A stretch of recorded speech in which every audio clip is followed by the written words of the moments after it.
ഇന്നത്തെ ചാലഞ്ച് ഞാൻ എൻ്റെ വല്യമ്മേൻ്റെ ഒപ്പമാണ്. വല്യമ്മേനെ ഞാൻ ലാലമ്മ എന്ന് വിളിക്കാറ്. ലാലമ്മേ, എന്താ സംഭവം എന്ന് വെച്ചിട്ടുണ്ടെങ്കിൽ, ഒരു ഗ്ലാസ് മൊത്തം വെള്ളമുണ്ട്. ഈ നാരങ്ങ ഞാൻ ഈ ഗ്ലാസ്സിലേക്ക് ഇടും.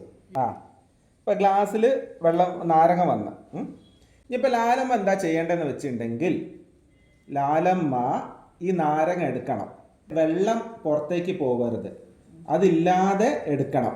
അത് ചെയ്തിട്ടുണ്ടെങ്കിൽ ഞാൻ ലാലമ്മക്ക് ഈ 500 രൂപ ഞാൻ തരും. ഇതാ, ഞാൻ ശ്രമിക്കണേ.